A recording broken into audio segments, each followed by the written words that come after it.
Jay here for Stretford, Paddock, that's Stephen Howson, and this is a video looking at Erik Ten Hag and why, 5 reasons why he should be backed. We should stick with him because a lot of people, Steve, are losing their minds. A lot of pundits are sticking the knife in. A lot of people who don't know any better are saying, oh, he's got to go, he don't know what he's doing, this, that and the other. But we're going to talk about I can't believe how many people I've seen saying he's got to go.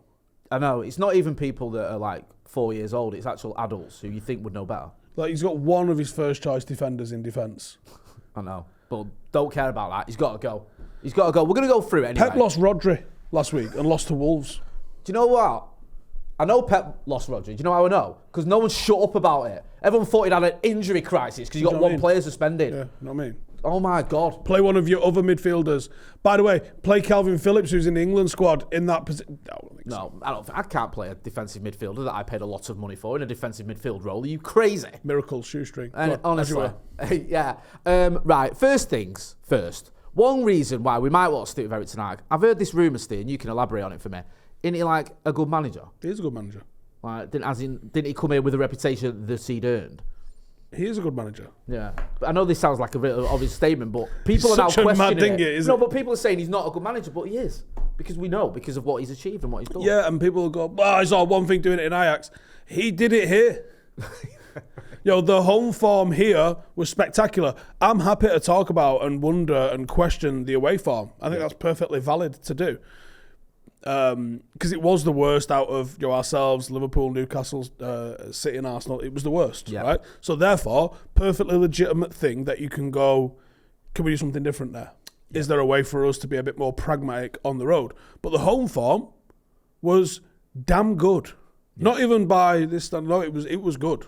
It was just simply just good. Yeah. So you know that there's something in there. And then when you think about some of the other stuff that, I know we're going to get into the various different reasons, but like the circumstances that are against him at the moment, like he must dread anyone coming knocking on his door. It's never good news, is it? If you're in that manager's office, you're Erik Ten Hag, it's not going to be, hey boss, loads of people are back from injury. Do you know what I mean? He's like, yeah. Or the Glazers have sold the club. They all had a pineapple juice and a protein shake. Yeah. Everyone's fit. Yeah. It's like, boss, you might want to take some. Have you picked your team yet? Yeah. Why? The good news is he's not injured. The bad news is you can't play him. But he's had that conversation more than once this season. Well, let's get into that then. We know he's a good manager. You mentioned there what he's achieved at Ajax, what he's done at Old Trafford. Also as well, like winning a trophy and finishing in the top 4 isn't easy.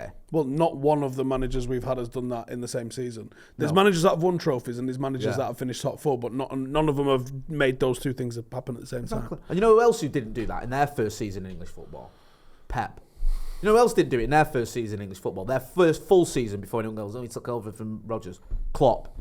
So it's not an easy thing to finish in the top 4 and win a trophy. And like you say, Jose, mega successful, didn't do it. Van Gaal, mega successful in previous, didn't do it. So he needs some props for that. Second point we're going to get into, and I know you've spoken about this extensively, and you talk about it every day, and we all do. The Messi inherited. I think there's this misconception that he came here to a club that was okay. No, when people try and paint him and De Zerbi, people are not really talking about some of the results De Zerbi's had lately, by the way. Yeah.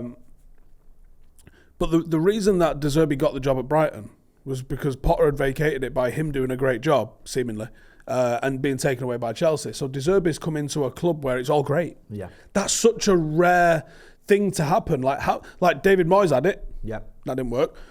But how many other times do you walk into a job somewhere where someone else has left on great terms? Is it even 1%? It might be less than 1%. Certainly in football, yeah. It's very, very rare. Like I can't even, I'm struggling to think of any. Like you most say, of the managers Moyes, that get the jobs are out of work. Yeah.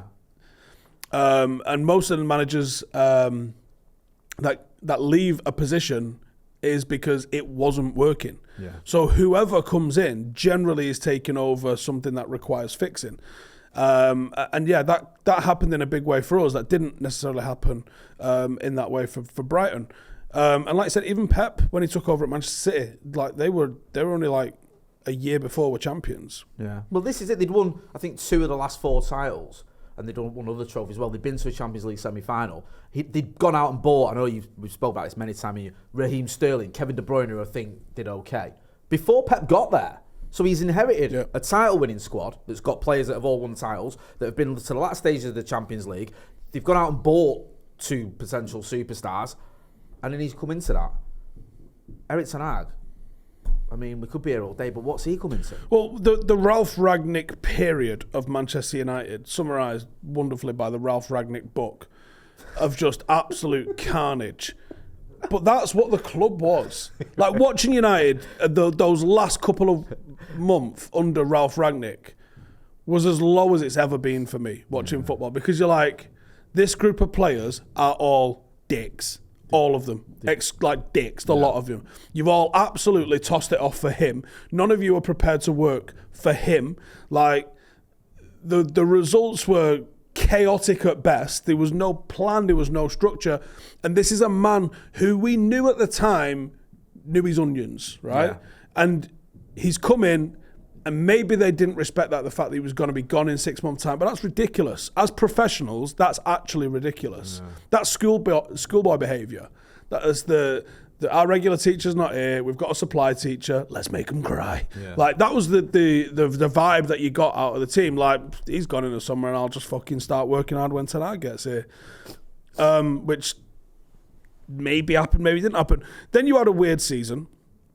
You had Cavani want to get off straight away. Ronaldo deciding that whatever. You had Jadon Sancho's issues, which it looked like Ten Hag had tried to address in the middle of the season in private. You know, he just said, I've sent him away to go and sort himself out. Yeah. You had World Cup. You had like season-ending injuries. In the last couple of months for your 2 centre halves. You had so much that you had to deal with. And then in the middle of all of that, at the back end of the season, the owners the hated owners say that they're going to get on their toes. So that causes upheaval. And I saw Jermaine Pennant on TalkSport today saying there was no noise when we came third last year and won a cup. Yeah, there was, for starters.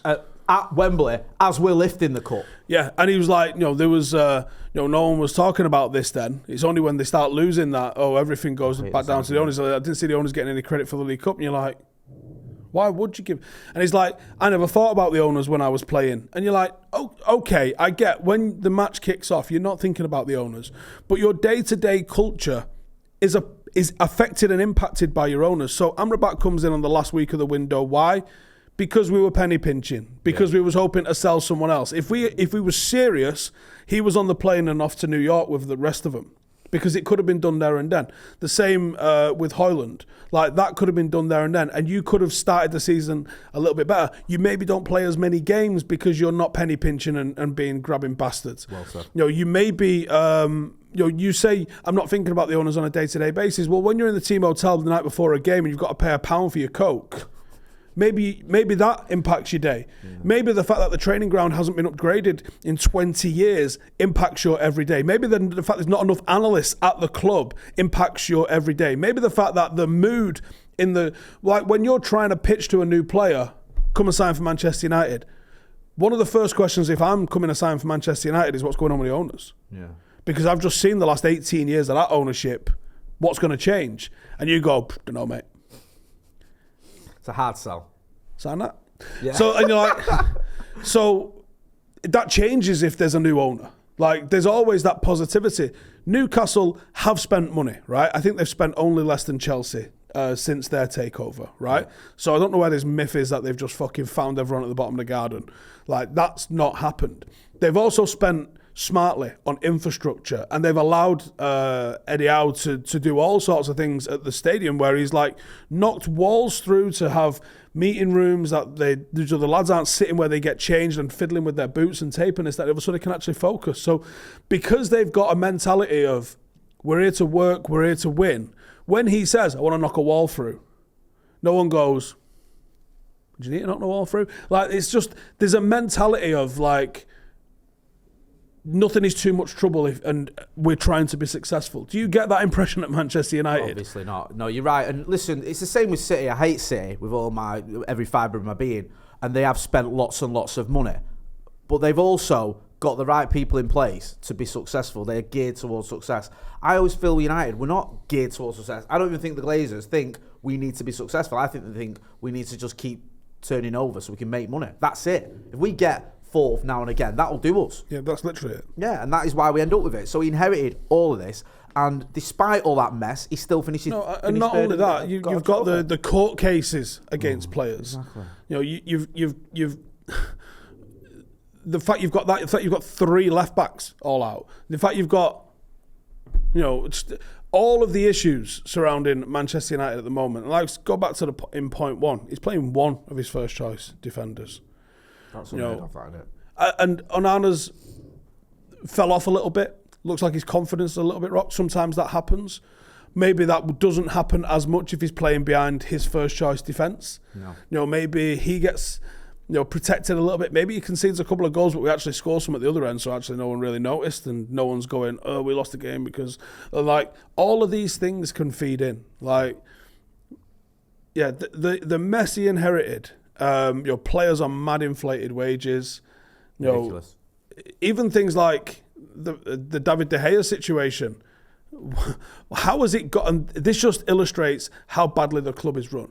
I don't reckon Erik ten Hag flip-flopped on his opinion on De Gea. I think he was fairly set early doors. Nah, fuck it, I'll get someone else in. So why was David De Gea offered a contract? And then we was like, can I just see that contract a sec? Yeah, we're not giving you that no more. Like, it was a horrendous way to treat a club legend. Yeah. Someone who's been a loyal servant of the club for so long. A horrendous way to treat him. But also, there was no goodbye for him, which United used to be the good guys. United used to treat people with respect. They used to treat fans with respect. And it's not necessarily anything to do with why we should keep Ten Hag, but it sort of illustrates the mess that we're in. The fact that Galatasaray had pockets of fans all over the home end in groups, not just in like the odd one or two, because I understand that happens and you get season ticket owners who've passed it on. I've done it where I've gone to the new camp, sat on my own in the home end. It happens. But when it's blocks Yeah. of 16, 18, 20, 35, like where it's all almost like an entire block that has been books sold. Like if I sell my season ticket to someone and you sell your season ticket to someone, the odds on us knowing 2 random Galatasaray fans, or the odds on everybody in my block also knowing random Turkish fans, or any, because it looks like Copenhagen's on sale as well now. And have you seen the prices they're flipping them for? Yeah. Nearly the cost of my season ticket. And the way the club is sort of pointing a finger at people like me and you and going, it's the season ticket holders. They're the reason. That what you just said explains it. That doesn't make any sense. Yeah, the club can't go, okay, we've made a mistake here, or there's a loophole that people are exploiting. There was allowing people to buy a ticket and an official membership at the same time. Because now in their explanation, they were like, it's either season ticket holders have passed it on or it's official members.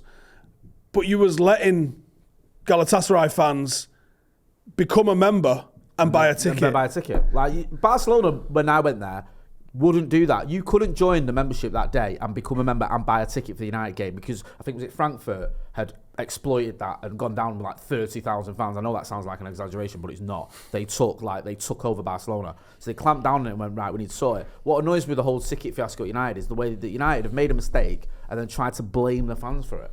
Blame like the likes of But not only that, they're touting the tickets. Yeah. Like, why is it 500? And because if you're not aware, it's 595 quid.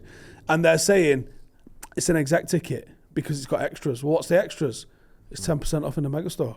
Like, it's ridiculous. And it's a trip around a museum. Museum's about 15 quid, 18 quid, right? 10% off in the megastore. They'll give you 10% off if you ask for 10% off. Yeah, that's it. Like, it's a joke, honestly, and it's still going on. Like, as we're recording this, a lad I know, Andy Shaw, who sells United stand, he was saying he bought a ticket for the derby as Curly Watts. He didn't buy it, but he went all the way through. He could have purchased it. Do you know what I mean? Like, just signed up. Like, I'll have that ticket. Like, it's ridiculous. Like, the club needs to get a grip. But that shows the absolute shit show that the club is in. And this is what Erik ten Hag walks into. Sticking with a manager. This is another reason what I get into. It can, not always, but it can be successful if you've got the right manager and if you've seen reasons to stick with him, as we have with Erik ten Hag. Yeah, I don't think you just give time to anybody. No. David Moyes could still be here now. People can tell me he's won the Europa Conference. I couldn't give a fuck. No. I won a memorial trophy in the summer. And that was a great day, by the way. It was probably about the same level. I think you've been a bit harsh on Joel, but go on.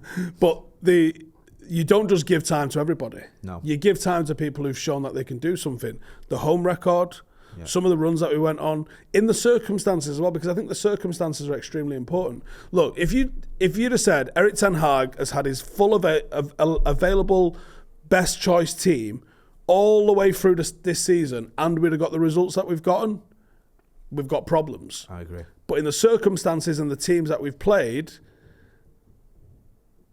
it's not good. But I do also believe once he starts to get his players back, he will fix this. You speak to a lot of people, a lot of ex-players, you've spoken to the ex-chairman of Manchester United, Martin Edwards. There's similarities. I know it's a different era, but with Fergie, that first season we think we finished second, albeit a distant second to the Scousers. The third season we started to really struggle. What was the feeling then from when, if you can remember, if you spoke to them about it? Because they stuck with Fergie, and obviously it proved to be the best decision any club has ever made. Yeah, they did all right, didn't it? You can't, you know. So again, it was largely driven by the media. Back then it would have been the papers, but it was also in the stadium, because you had that fucking melon with his bedsheet in there, didn't you? The Terrar Fergie, 3 years of crap football. Yeah. But for starters, it was 3 years. Yeah. Not fucking 14 months like we are now. Yeah. Do you know what I mean? 14 months when you've got Chelsea doing what they're doing and Arsenal doing what they're doing, everybody else doing what they're doing, and people talk like he spent money. He has spent money. Fair play.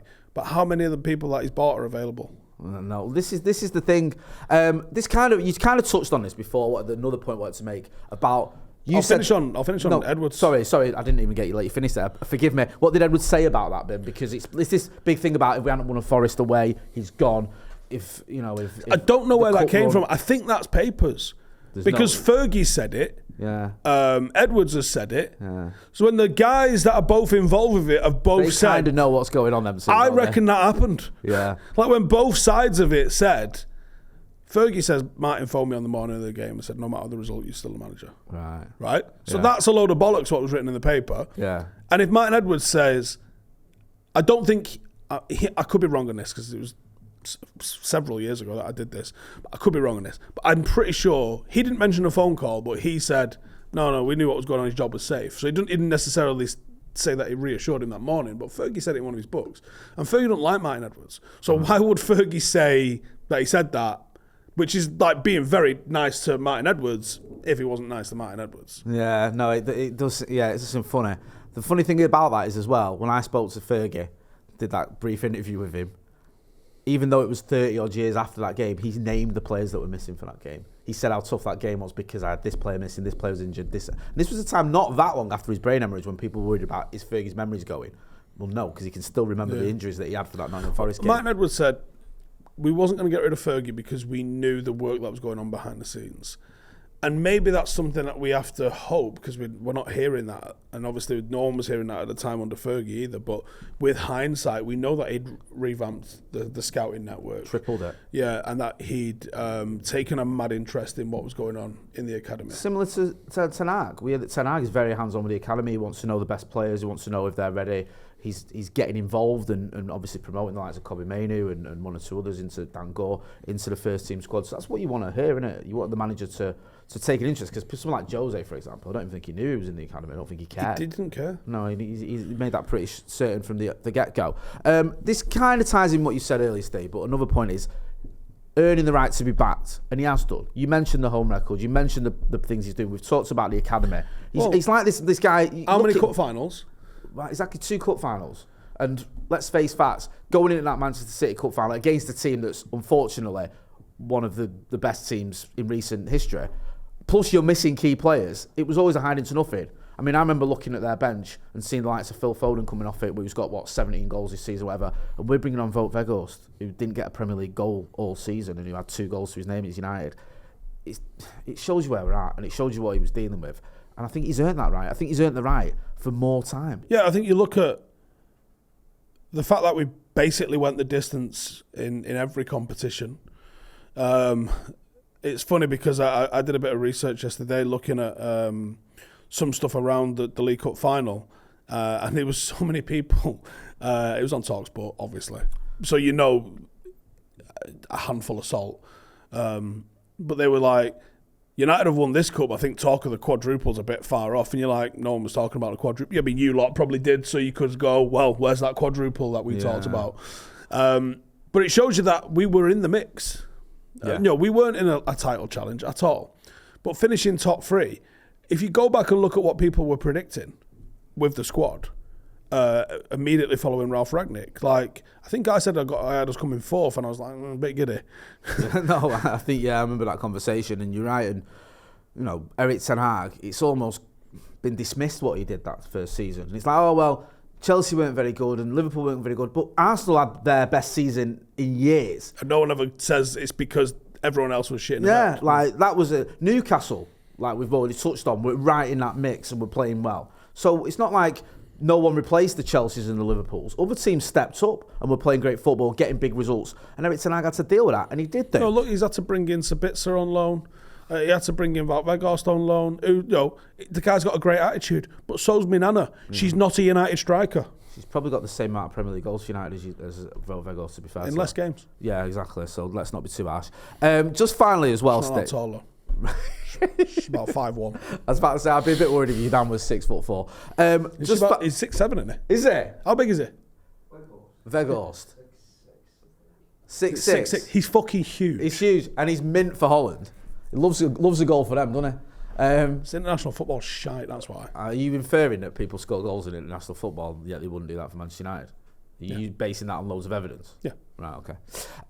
Finally, here's an idea, Steve. Why don't we try and break this cycle? We have gone through the same cycle every 2.5 years, or sometimes not even that much, since Fergie retired. And go on, I'll let you... Do you know why I said I didn't like this? Go on. When we sacked Louis.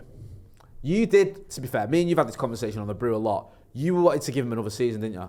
Because I was like, Steve, I love the FA Cup. I get what you mean. I couldn't watch it anymore. Well, one, because Jose was never going to build a dynasty. No. He was never going to build a dynasty. Nope. Ever.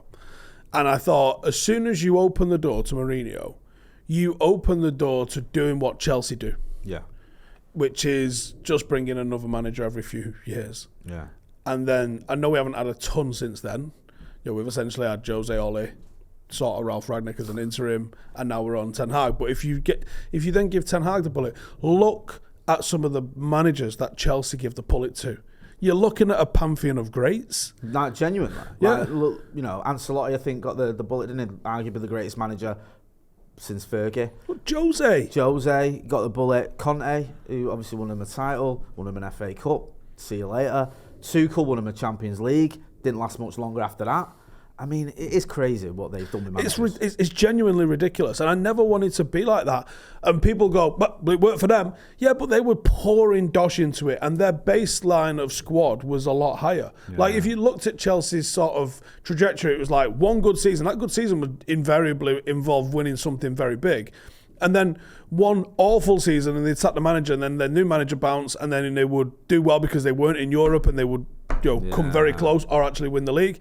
But also, there's another side to this, and that is Chelsea heavily invested into their academy. If you played anywhere in the south of England, Southampton, Brighton, anywhere like that, and you were good, Chelsea paid money for you at 15, 16. They did. And then they built this absolute dynasty, a team that was just owning the FA Youth Cup and the Under-18s League. And because of that, they had this amazing conveyor belt of talent that would always prop up what was going on. Whether that's your Mason Mounts and your Reece Jameses, or your Tammy Abrahams, or your Hudson-Odois, or your Loftus-Cheeks, like, they've had fucking hundreds of them come through and been good players, because they weren't just like pure Chelsea from 8 years old. Some of them was, the likes of Declan Rice. He was deemed not fucking good enough. Yeah. And then you have all of these players that are coming through, and they would have made it at Southampton or Brighton or fucking Luton or wherever it was that they jacked them from. Colville at the moment, like real top Premier League footballer in my opinion. Yeah. But they're supported because they're getting... They have this mad loan system, which I think they've got to change now because of new rule changes. but they're getting all of these players coming through. And then on top of that, they've always had some world-class talent. No, lately, you've obviously got Thiago Silva, but from your Kantés and your Hazards, teams were always going to do well with those sorts of players in the team. And prior to that, obviously, your Drogba's and your Lampards and your Carvalhos and stuff. Like, you've had some really fucking top players in there that have always kept the momentum fairly high for them. And we don't have that. No. We have a squad that is not as good. Like, the way people talk about some of Arsenal players, I think he's over the top. But the way they talk about the United players in comparison is really wrong. No. I think we have a better squad than the reputation shows. But I think people don't truly know how good we are because we don't see us. We have a good 11 or 12 players, but the supporting cast below that is championship level. And that's been the problem, hasn't it? And these are the problems, the issues that Erik ten Hag has had to deal with, and has dealt with. No, look at this. Like, Chelsea have a centre-half missing. They bring in Colville. Yeah. We bring in Johnny Evans. Yeah. And we all love Johnny Evans, but 10 years ago, Johnny Evans, I'm fucking excited. Yeah.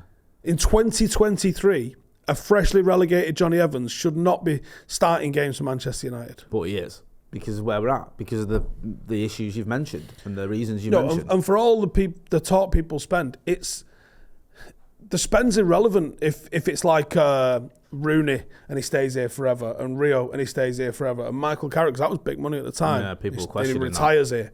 Who gives a shit?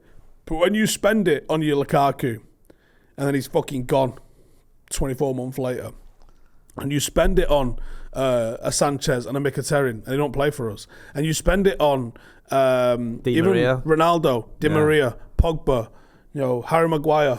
None of these people play for us. Right, that's what I mean. And you're always when you're in a catch-up situation as well, you have to catch up. And the way to do that is invariably spending money. You can't just say, well, we're not going to spend anything and we're going to catch Manchester City or Liverpool. Well, and we also had a positive it's not going to work. Or a negative net spend for 2005 to 2013. And we won the fucking lot in that time, by the way. And we don't get any credit for that. No. We get no credit. And people say, well, United spent money there. But we spent it on the players you mentioned, like Rooney, who spent the rest of his career, basically. Rio, who spent what was left of his career. Carrick, Vidic, Evra. Like, these are like sound investments. So they might have been 28 or 30 million, whatever, but you got 12 years out of them. There's only two kind of luxurious signings, really, in that time. Veron was a little bit before that, obviously, but in the Glazers' time, there was only two kind of luxurious signings. RVP, arguably a little bit spendy for what we got, and Berbatov. Yeah. Outside of that, sound investments. Both of them were Premier League top scorer and Premier League title winners at Manchester United. So they kind of did what they were brought in to do. So, justified. We get no credit for that either. We never get credit for anything, ever. People are like, Fergie spent, where you go, actually, Everton outspent us in the 90s. People go, what? No, they didn't. You're like, Everton, Liverpool, Newcastle, City, Arsenal, Spurs, and they go, what? No, they didn't. And you're like, in fact, look it up. And then add all their trophies together and look at what they won and what we won during that time. Ridiculous. Steve, I feel even more invigorated for backing Ten Hag, and that's what we do on this channel. We get behind the manager. We know the issues. Steve's mentioned them all there, and a big part of it is obviously the ownership as well. So the sooner they're gone, the better. Fuck TalkSport and anyone who's on it. Which is our mantra on this channel, to be honest with you. Yeah. That's been Stephen Howson. I've been Jay Motty. This has been 5 reasons why we need to back Erik ten Hag. Don't forget to hit like, share, and subscribe. There's also a link in the description for our event in Dublin with John O'Shea. And who knows, by the time we get there, John O'Shea might be playing for United again. You never know. Stranger things have happened. So make sure you go and check that out. And thanks for watching.